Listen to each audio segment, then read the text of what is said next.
सो hello guys, Bihar board matric 2026 की परीक्षा होने वाली है। आप सबका सपना पूरा होगा और आप लोग के लिए बना दिए संजय सर रामबाण। ऑल सब्जेक्ट ऑब्जेक्टिव 230 अंक करे पक्का, ये संजय सर का दावा है। और सबसे पहले गणेश जी का आशीर्वाद, श्री गणेशाय नमः। उसके बाद माँ शारदे का आशीर्वाद लेना भी आवश्यक है, क्योंकि इसके बिना विद्या कहीं से आ ही नहीं सकता। उसके बाद छोटा सा मोटिवेशन है, 230 अंक पक्का होगा प्रहार, 230 अंक पर होगा प्रहार। अब रामबाण है पूरी तरह तैयार। सो मैं संजय सर का बहुत ही ये हमारे संजय सर हैं, इनका मैं बहुत धन्यवाद करता हूँ कि ये जो है हम जैसे गरीब निधन छात्र के लिए मात्र 199 रुपये में कर दिए हैं क्रैश कोर्स वगैरह जो भी है, सारा रामबाण तांडव अंतिम प्रहार सभी कर दिए 199 रुपये में। सो आप लोग इनको फॉलो कर लेंगे दिशा ऑनलाइन क्लासेस पे। आर यू रेडी बच्चों? रेडी सर, दौड़ने के लिए तैयार हो जाइए बच्चों। सो रामबाण का रिवीजन पहले दिन वाला हुआ। पहले किस दर्पण की फोकस दूरी चिन्ह परिपाटी के अनुसार ऋणात्मक मानी जाती है? अवतल दर्पण धनात्मक किसकी होती है, धनात्मक किसकी होती है बच्चों? अभी आप लोग को बताना पड़ेगा। धनात्मक जो है किसकी फोकस दूरी होती है, अर्थात मेरे कहने का मतलब है धनात्मक फोकस दूरी किसकी होती है? धनात्मक फोकस दूरी उत्तल दर्पण की होती है सर, हमें तो पता है।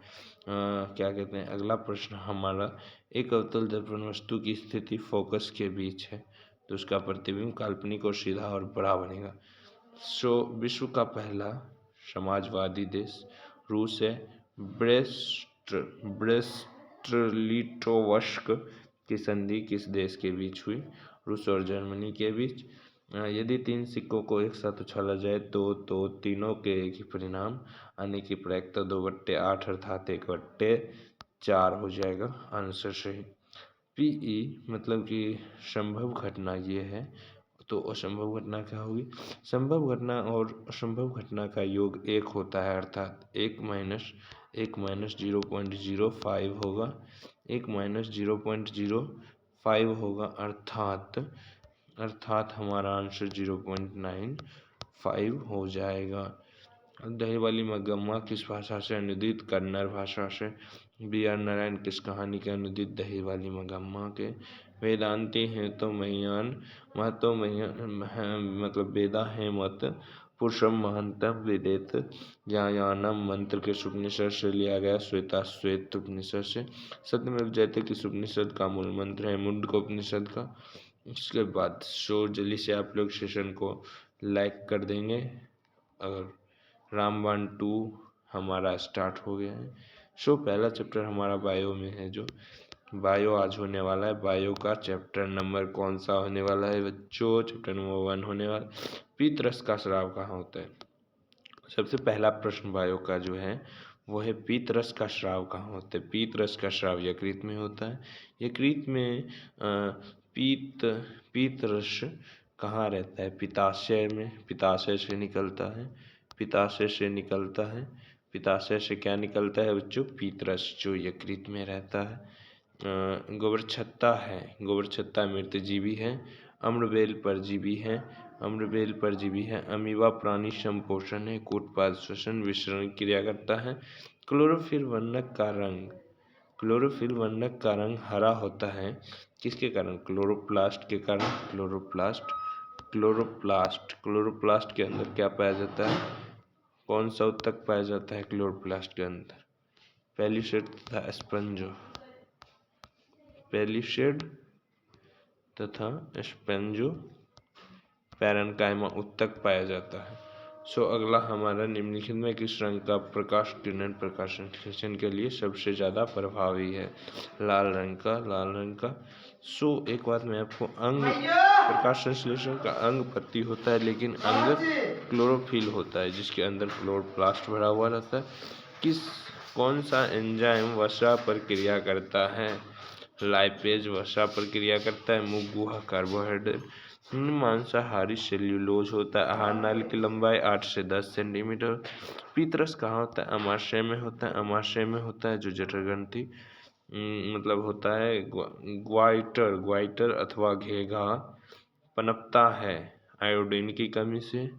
आयोडीन की कमी से भोजन का पाचन के किस प्रकार की अभिक्रिया है? उपचयन अभिक्रिया है। पौधों में प्रकाश संश्लेषण का स्थान क्लोरोप्लास्ट में होता है। कूटपाद किसके में पाया जाता है? अमीबा में पाया जाता है। जब किसी अभिक्रिया के समय किसी पदार्थ का ऑक्सीजन में वृद्धि होती है तो यह उपचयन अभिक्रिया है। उपचयन अभिक्रिया है। अम्ल का पीएच मान 7 से कम होता है। और अभी आप लोग को मैं एक और बात पूछूंगा, आप लोग बताए कि कहने का मतलब क्षार का पीएच मान कितना होता है? तो क्षार का पीएच मान 7 से अधिक होता है।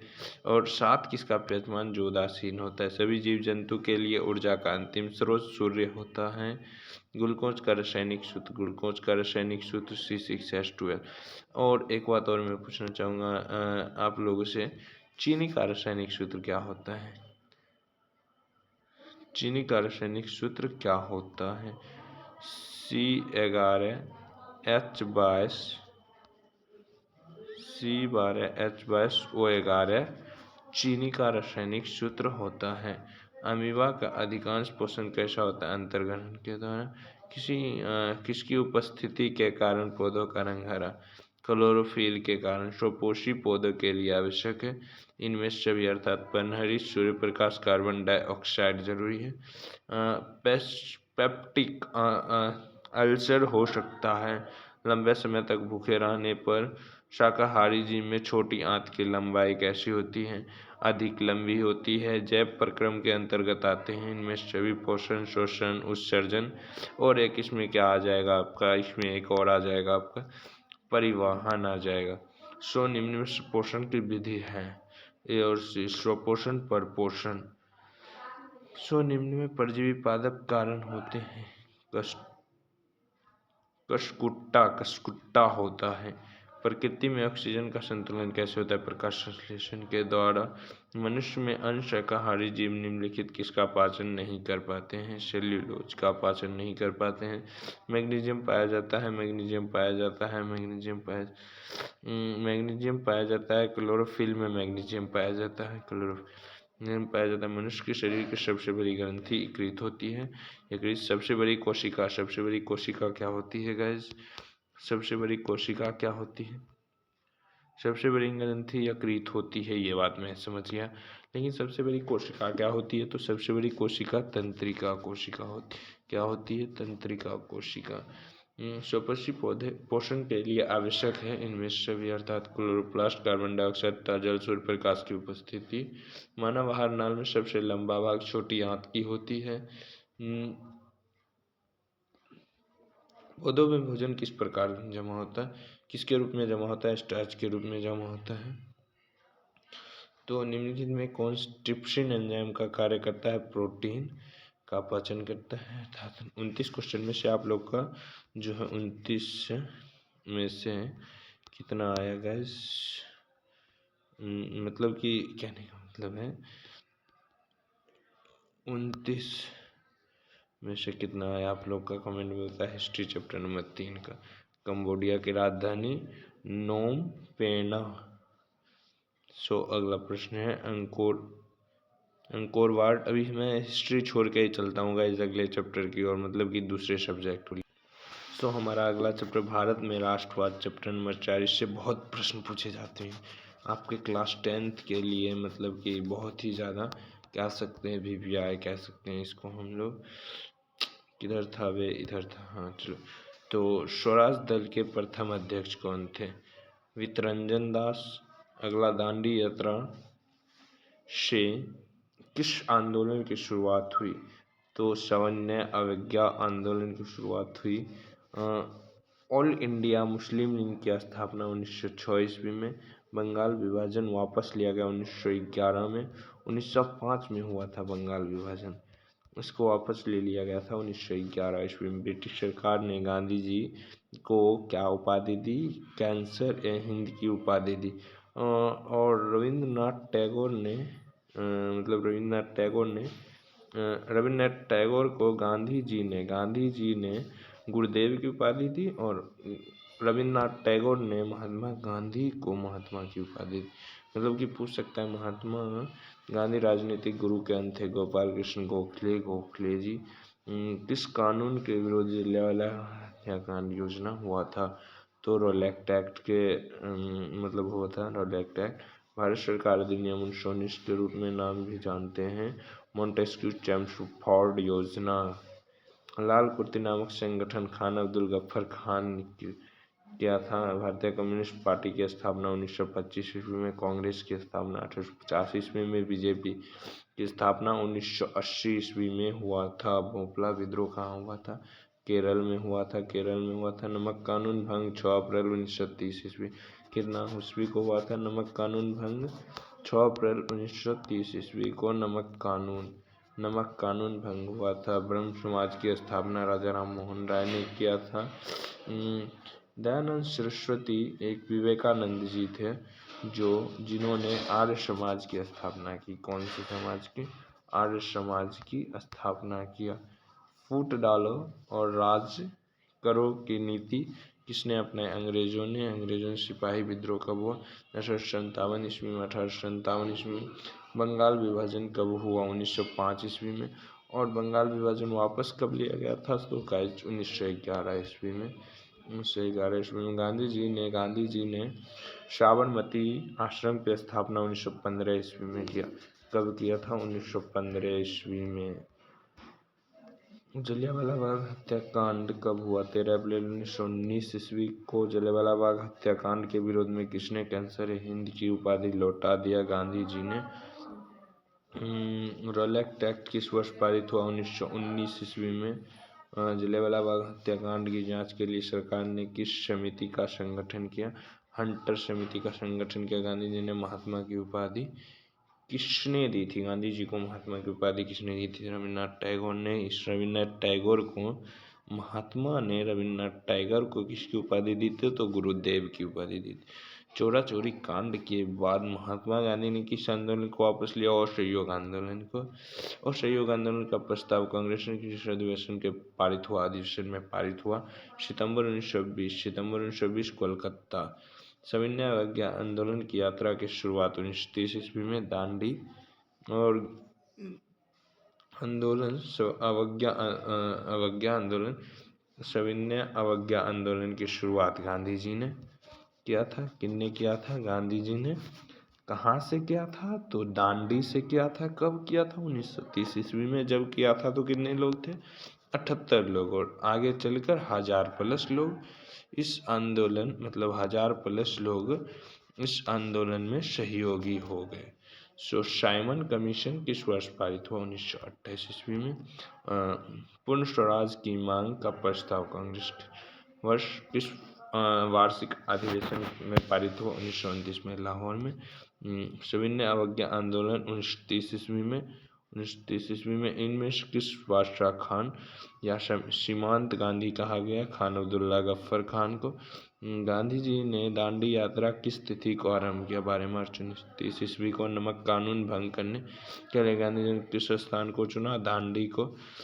गांधी जी ने सत्याग्रह का पहला प्रयोग किया था चंपारण में। 3 कठिया प्रणाली किन पर लागू हुई? किसानों पर।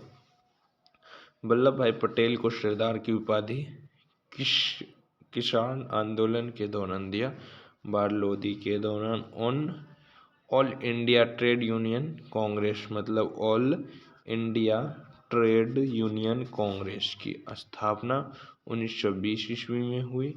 रंपा विद्रोह कब हुआ? 1916 ईस्वी में। चंपारण में मतलब कि सत्याग्रह का पहला शुरुआत चंपारण में। वैसे यदि देखा जाए तो सत्याग्रह का पहला प्रसार जो है दक्षिण अफ्रीका से हुआ था। यदि भारत की बात की जाए तो 1917 ईस्वी में चंपारण में किया गया। भारतीय राष्ट्रीय कांग्रेस की स्थापना 1850 ईस्वी में। बीजेपी की स्थापना एक पूछा जाता है। बीजेपी की स्थापना 1980 ईस्वी में। भारतीय जनता पार्टी भारतीय राष्ट्रीय कांग्रेस की स्थापना A.O. ह्यूम ने किया था। भारतीय राष्ट्रीय कांग्रेस पहले अध्यक्ष व्योमेश चंद्र बनर्जी थे। उसके बाद वेदों की ओर लौटो का नारा किसने दिया? स्वामी दयानंद सरस्वती। भारत छोड़ो आंदोलन प्रसिद्ध नारा क्या था?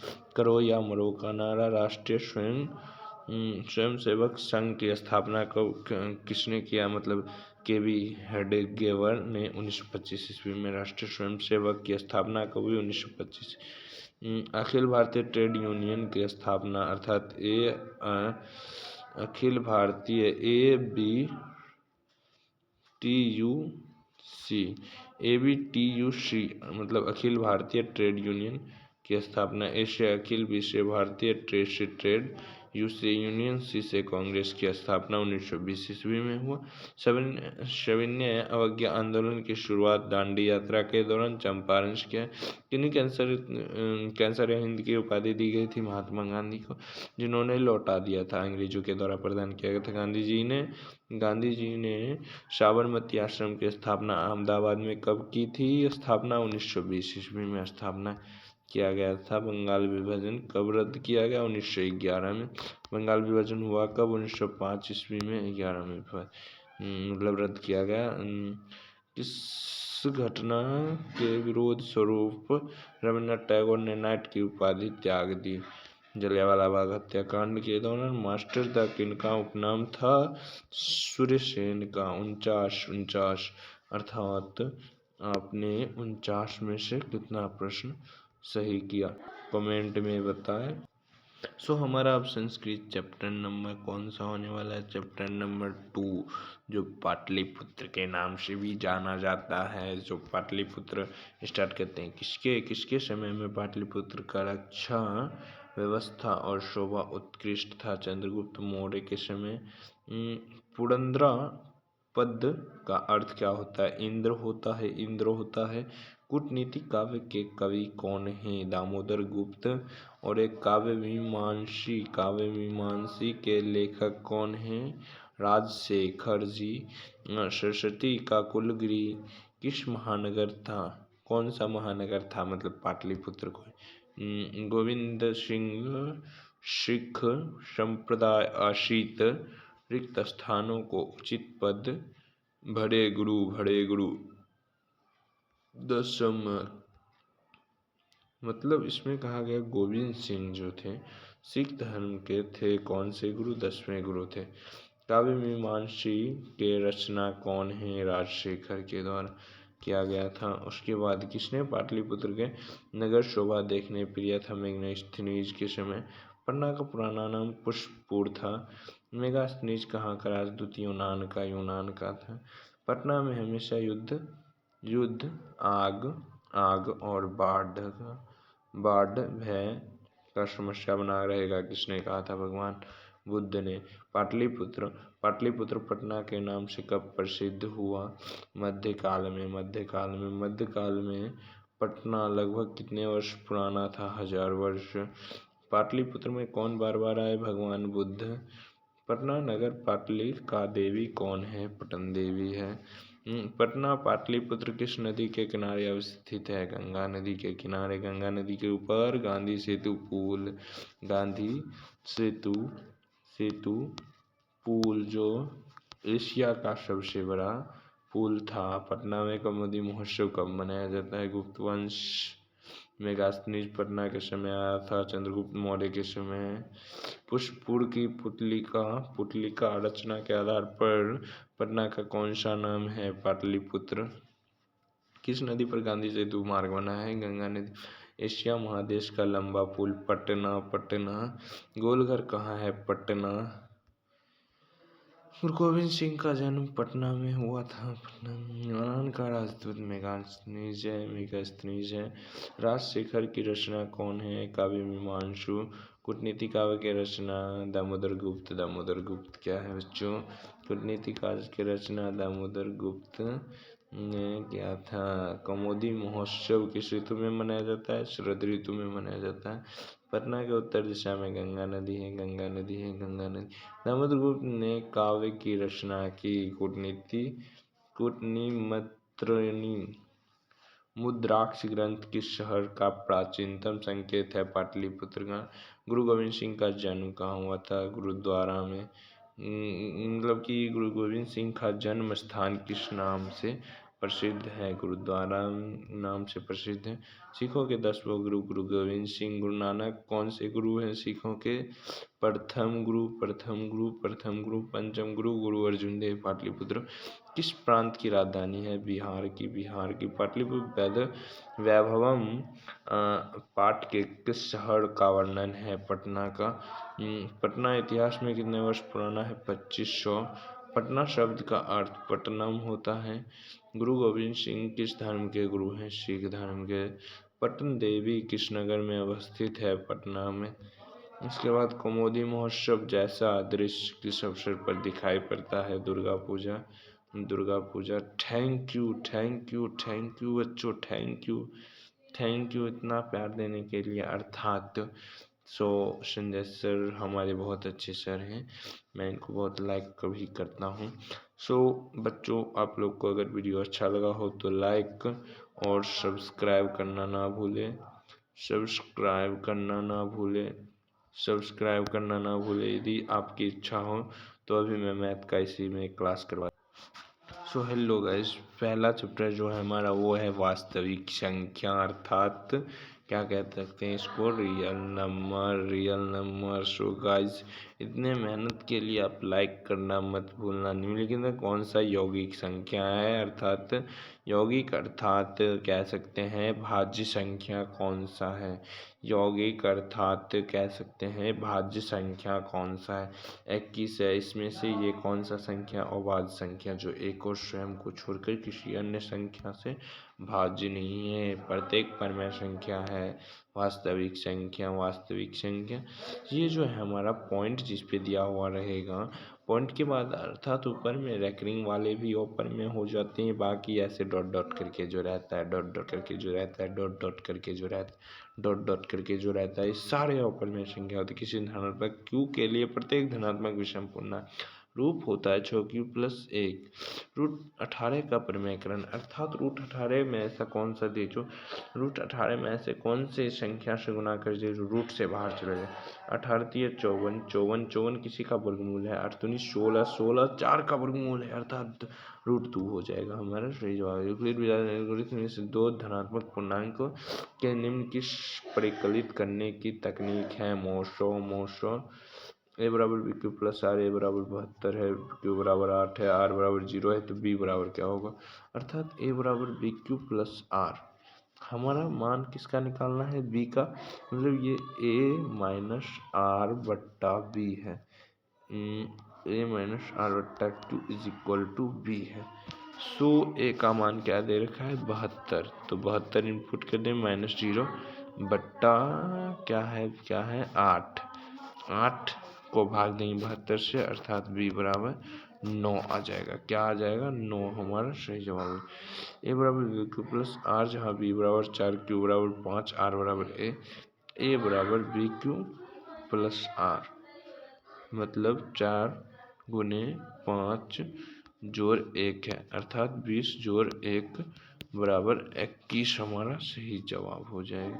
ये तो आप लोग के मुंह पे ही होगा। दो संख्याओं का मोशो 15 लॉसो 105, यदि उनमें से एक संख्या 5 है, अर्थात a गुने b बराबर एलसीएम गुने एचसीएफ होता है। मतलब पहली संख्या दे रखा है, अर्थात b बराबर 105 गुने 15/5, 5 या 15, 103 × 315 आपका सही जवाब हो जाएगा। 234 का भाज्य गुणन 3 का घात कितना है? 234 का कर लेंगे, उसके बाद 3 कितने बार आ रहा है? अधिकतम बार 2 बार। दो धनात्मक पूर्णांक ए और बी के लिए लॉसो ये किसके बराबर है? 1 के बराबर है। दोनों धनात्मक पूर्णांक 100 अभाज्य है, तो इसका 18 25, मतलब दो संख्याओं का मोल 127 और एक लॉसो 162। यदि उनमें से एक संख्या 54, मतलब कि एलसीएम इस पर बना लेंगे 80 गुने एलसीएम बट्टे ये दे देंगे 54, तो हमारा आंसर सही जो है वो आ जाएगा 81।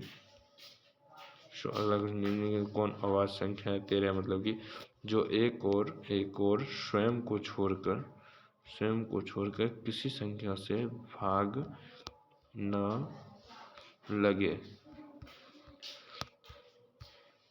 तो दो लगातार संख्याओं का मोशा एक होता है। दो संख्याओं का गुणनखंड इतना, एचसीएफ इतना, एलसीएम क्या होगा? अर्थात 8670 दे रखा है, दोनों ए और बी दे रखा है। बट्टा में एचसीएफ कर सकते हैं क्या? 8670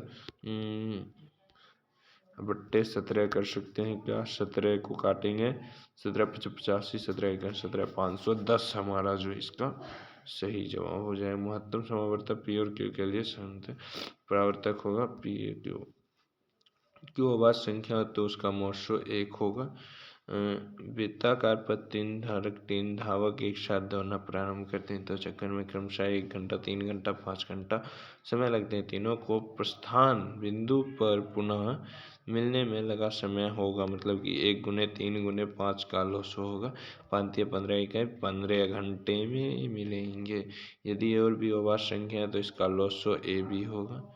निम्नलिखित में कौन अपरिमेय संख्या है? अर्थात √12/3, क्योंकि √3 क्या है ये √3 अपरिमेय संख्या नहीं है, अर्थात परिमेय है। इसका परिमेयकरण, हाँ ठीक है। अगला क्वेश्चन आते हैं, निम्नलिखित में कौन सा अपरिमेय नहीं है? अर्थात परिमेय है। इसको 8/9 को लिख सकते हैं, √64/81, इसको ही निकाल दिया √8/9 करके। निम्नलिखित में कौन सा परिमेय संख्या है? मतलब कि 2√2/√2 को √2 काट देंगे, 2 बचेगा, अर्थात यह परिमेय संख्या है। निम्नलिखित किसका दशमलव प्रसारण शांत है? सो इसमें देख सकते हैं 343 करेंगे 7 से 49, 7 से 7, मतलब 7 पर पावर 3 आ गया। क्या आ गया हमारा? 7 पर पावर 3 आ गया।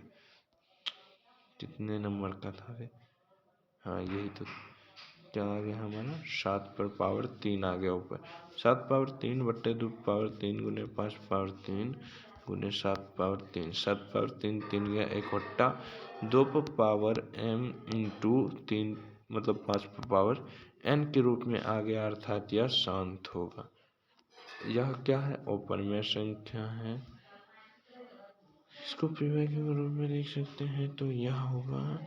उसके बाद दो परिमेय संख्याओं के बीच अधिकतम कितनी परिमेय संख्या अनंत होगी? निम्नलिखित में इसका दशमलव प्रसार शांत है 160 का, क्योंकि 2 पर पावर 5 गुने 5 पावर 1, अर्थात 2 पर power m into 5 power n के रूप में लिखा जा सकता है 160 को।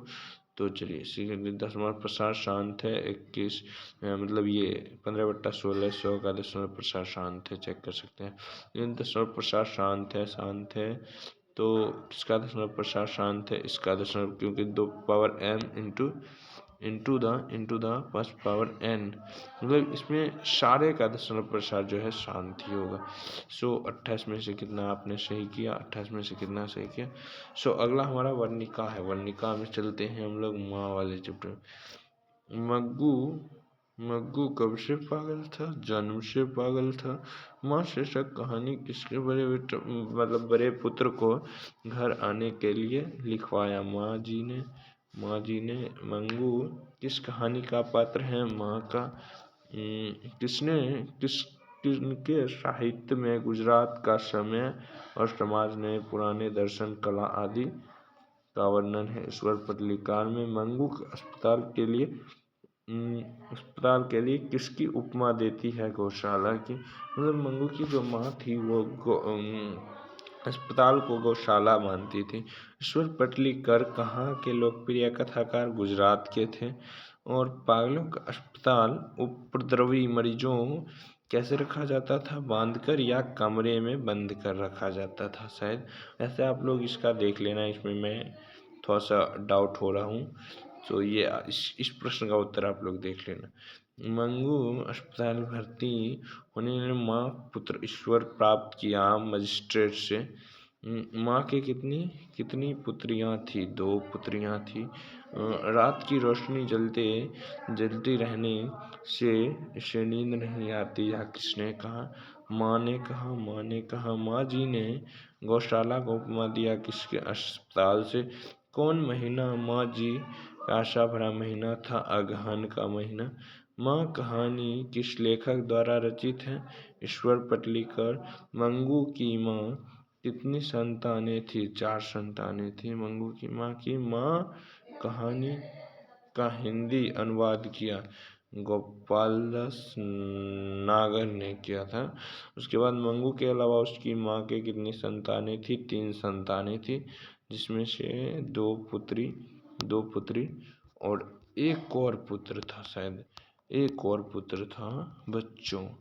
उसके बाद मंगू जन्म से थी पागल।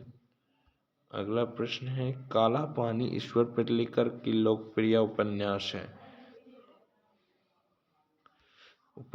है। उसके बाद खून की सुनाई किनकी प्रसिद्ध कहानी? ईश्वर पटलीकर। मंगू की बड़ी बहन का नाम कमू था। ईश्वर की पटलीकर किस भाषा की लोकप्रिय कथा?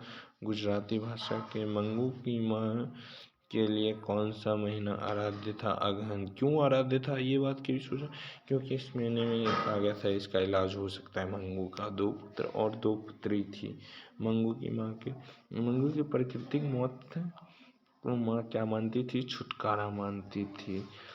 अंदर किसी को देखने जाने का इजाज़त नहीं है, किसने कहा?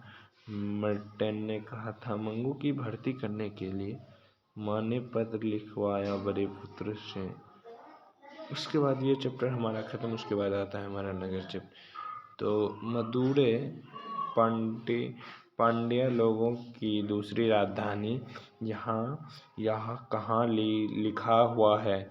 तो तुलनात्मक व्याकरण में। लेखक सुजाता रचित कहानी है नगर। उसके बाद किसका व्याकरण? वल्ली अम्माल को भयभीत कर दिया अस्पताल का। उसके बाद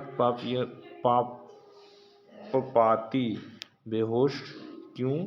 पड़ी तेज बुखार के कारण। अंग्रेजों द्वारा मदुरै को किस नाम से पुकारा जाता था? मदुरै नाम से पुकारा जाता। पापती किस पर लेटी हुई थी? स्ट्रक्चर पर। बड़े डॉक्टर ने पापती को कौन सा बीमारी बताया? तो मेनिनजाइटिस बीमारी कोई होता है, वो बताया था डॉक्टर ने। किनको? तो बड़े डॉक्टर ने पापाती को यही बीमारी बताया था। कौन सा बीमारी? मेनिनजाइटिस। कौन सा पापाती अकेले छोड़कर नहीं जाना चाहती थी? वल्ली अम्माल। वल्ली अम्माल के गांव का नाम क्या था? मुन्ना टिप्पटी। वल्ली अम्माल कहाँ के डॉक्टर पापाती को लेकर मुद्देर जाने को कहा था? गांव के। उसके बाद लेखक सुजाता वास्तविक नाम? एसरंगराजन। किसने जिंदगी में पहली बार अस्पताल का विरोध नहीं किया? माँ ने। सुजाता का जन्म 3 मई 1935 ईस्वी को हुआ। पापाती को कौन सा रोग था? मतलब कि क्या कहते हैं इसको? मेनिनजाइटिस का रोग था। नगर कहानी किस भाषा से अनुदित है? तमिल भाषा से।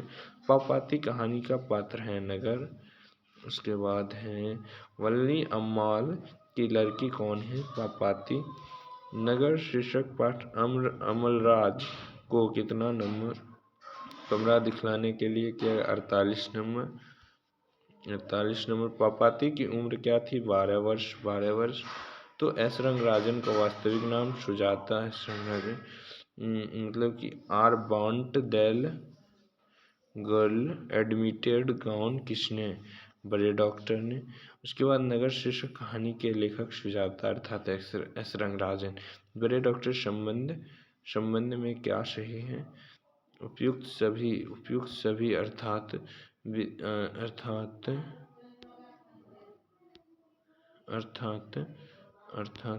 विदेशी से शिक्षा पाकर लौटे थे, स्नातकोत्तर कक्षाओं को पढ़ाते थे, वे प्रोफेसर थे, अर्थात उपयुक्त बातें इनके बारे में सही। वल्ली अमाल को मुदेर स्थित बड़े अस्पताल किसको दिखाने गई हुई थी? पापाती को। उसके बाद तुलनात्मक व्याकरण की रचना किसने की? तो कॉल्डवेल की। पहले दिन पापाती को क्या था? बुखार। मुदेर को यूनियन लोगों के द्वारा क्या कहा गया? मेदोरा। अर्थात मैं आपसे पूछना चाहता हूँ कि मतलब 27 में से जो है आपका कितना सही हुआ? हिस्ट्री का एक थर्ड चैप्टर जो था वो आपका छूट रहा था, वो करवा देता। कंबोडिया की राजधानी नोम पेन है आपका। अंकोर वाट के मंदिर का निर्माण किसके शासन करवाया था? तो सूर्यवर्मन द्वितीय ने करवाया था। अंकोर वाट मंदिर कहाँ स्थित है? कंबोडिया में स्थित है। हिंद चीन क्षेत्र में कौन से देश आते हैं? Cambodia, Vietnam, Laos. Cambodia, Vietnam, Laos. Cambodia, Vietnam, Laos. Hind चीन देश में, अर्थात हिंद चीन देश में कौन से देश आते हैं? HIND चीन, CHIN। हिंद चीन देश में H से मतलब कि Vietnam, Cambodia, Laos. Vietnam, Cambodia, Laos. Vietnam, Cambodia, Laos आप याद रख सकते हैं। हिंद चीन पहुंचने वाला प्रथम व्यापारी कौन था? पुर्तगाली था। Vasco D gamma. Vasco D gamma जो है भारत कब आया? 1498 ईस्वी में। अमेरिका का खोज कब किया था? 1492 ईस्वी में। मतलब कि ये Vasco D gamma, Vasco D वाला कह सकते हो आप लोग, वो गया हुआ था अमेरिका 1492 ईस्वी में। हिंद चीन में कोलोन किन्हें कहा गया? फ्रांसीसी नागरिक को। वियतमिन की स्थापना हो ची मिन ने किया था। उसके बाद वियतनाम लोकतांत्रिक गणराज्य की स्थापना 1945 ईस्वी में हुआ। जेनेवा संधि 1954 ईस्वी में हुआ था। उसके बाद नरोत्तम सिंहनुक कहाँ के शासक थे? कंबोडिया के थे। उसके बाद माइली गांव की घटना कहाँ हुई थी? दक्षिणी वियतनाम में। उसके बाद उत्तरी एवं दक्षिणी वियतनाम का एकीकरण कब हुआ? 1975 ईस्वी में। हो ची मिन्ह कहाँ का शासक था? उत्तरी वियतनाम के। तो हमारा 3 चैप्टर भी समाप्त हो गए। अर्थात ये 13 प्रश्न में से आपने कितने सही किए कमेंट में ज़रूर बताए। मैं संजय सर का बहुत तहे दिल से धन्यवाद करता हूँ। इनकी वजह से मैं आप लोग को कुछ ऑब्जेक्टिव महत्वपूर्ण बता पाया हूँ। कृष्णाय मतलब कि गणेश जी का आशीर्वाद लेना ज़रूरी है। इसके साथ मैं आपको बता दूं कि कोई भी कार्य करने से पहले इस मंत्र का जाप करने से, कहते हैं प्रेमानंद महाराज, इस कार्य मतलब ये मंत्र जाप करने से आपका कार्य पूरा होगा। कौन सा है? वो है कृष्णाय वासुदेवाय वासुदेवाय वासुदेवाय हरे परमात्मने हरे परमात्मने हरे परमात्मने हरे परमात्मने प्रणता क्लेशनाशाय प्रणता क्लेशनाशाय क्लेशनाशाय क्लेशनाशाय गोविंदाय गोविंदाय गोविंदाय गोविंदाय गोविंदाय गोविंदाय नमो नमः नमो नमः नमो नमः नमो नमः। माँ शारदे के चरणों में प्रणाम। उसके बाद हमारा आता है एक छोटा सा मोटिवेशन। 230 अंकों पर होगा, पर हाँ अब रामबाण है पूरी तरह तैयार। तो चलिए अब अगले क्लास में मिलते हैं। तब तक के लिए आप लोग सेशन को जो है जल्दी से लाइक कर दे सेशन को। तब तक के लिए आप लोग से मिलते हैं अगले दिन। जल्दी से सेशन को लाइक कर दे, सेशन को जल्दी से लाइक कर दे जल्दी से सेशन को लाइक कर दे गाइस। और यदि आपको जुड़ना होगा क्रैश कोर्स में, यदि आपको क्रैश कोर्स में जुड़ना होगा तो अब इसका फीस संजय सर ने मात्र 199 रुपये, मतलब हम जैसे गरीब छात्रों के लिए 199 रुपये में कर दिया है। जुड़ना होगा तो जुड़ सकते हैं। क्रैश कोर्स लाइव रिकॉर्डिंग मिल जाएगा, chapter wise objective, test series note, question bank solution, model paper और भी कई सारे फायदे आपको मिलने वाले हैं इस मैट्रिक बोर्ड परीक्षा में। अगले वीडियो में मिलते हैं, तब तक के लिए बाय।